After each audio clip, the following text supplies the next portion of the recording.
नमस्कार बालमित्रांनो, आज आपण साने गुरुजी कथामालेतील 17वी रात्र आणि त्यातील कथा ऐकणार आहोत. स्वावलंबनाची शिकवण. मी लहानपणी पोथ्या पुराण पुष्कळ वाचली, पण मला संस्कृत स्तोत्र येत नसत. वडिलांना रामरक्षा पाठ होती, पण त्यांनी मला ती शिकवली नव्हती. शिवाय आमच्याकडे रामरक्षेचं पुस्तकही नव्हतं. पण मी रामाचा भक्त असल्यानं मला रामरक्षा येत नाही याचं फार वाईट वाटायचं. आमच्या शेजारी गोविंद भटजी परांजपे राहायचे. त्यांचा मुलगा होता भास्कर. त्याच्याजवळ रामरक्षेचं पुस्तक होतं. तो रोज त्यातून एक दोन श्लोक पाठ करी.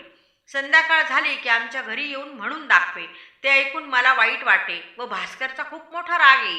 एके दिवशी तो मला म्हणाला, श्याम, आता माझे फक्त 10च श्लोक पाठ करायचे राहिलेत. 5 दिवसात माझी सारी रामरक्षा पाठ होईल. तुला कुठे येतं? मी चिडलो. त्याच्या अंगावर धावून गेलो. म्हणाले, एवढी काय रे आईट? आमच्याकडे पुस्तक असताना तर मीही पाठ केली असती. आमची बाचाबाची ऐकून माझी आई बाहेर आली. म्हणाली, श्याम, तुला पाठ येत नाही असं म्हणाला, त्यात त्याचं काय चुकलं? अरे, भास्करला पुस्तक नको असेल तेव्हा मागून आण, त्यावरून उतरून घे, पाठ कर. भास्कर घरी गेला. मी मनाशी निश्चय केला, रविवारी रामरक्षा उतरून घ्यायचीच.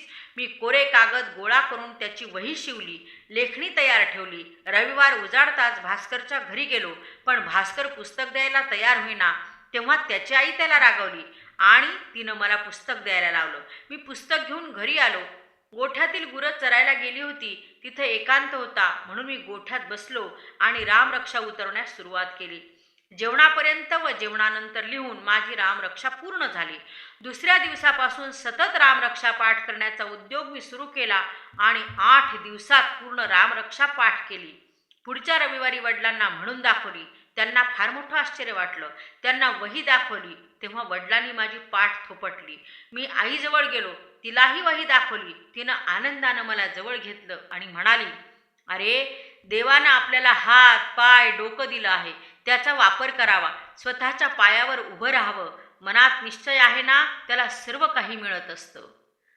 बाळांनो, तुम्हाला याच्यातून नेमकं काय कळालं? आपलं काम आपण करावं आणि मनात जिद्द ठेवली तर आपल्याला अशक्य अशी कोणतीही गोष्ट नसते. तर मग करणार ना तुम्ही? एखाद्याला वाचता येत नसेल, एखाद्याला जोड शब्द लिहिता येत नसतील, एखाद्याला गणित जमत नसेल, एखाद्याला इंग्रजीचे शब्द पाठ करता येत नसतील, हे तुम्ही आवर्जून करायला शिका. तुम्ही ठरवा मनापासून, मला हे जमणारच. तुम्हाला नक्की जमणार बरं का, कारण हे स्वावलंबन आहे. रामरक्षा म्हणजे काय माहिती आहे का तुम्हाला? रामरक्षा म्हणजे रामाला केलेली आळवणी होय. ही रामरक्षा जो कोणी वाचतो त्याला मनात कशाचीही भीती वाटत नाही. म्हणून तुम्ही पण रामरक्षा नक्की नक्की पाठ करा आणि म्हणत जा. चला तर मग आज आपण येथेच थांबूया. पुन्हा भेटूया नवीन गोष्ट घेऊन. तोपर्यंत नमस्कार.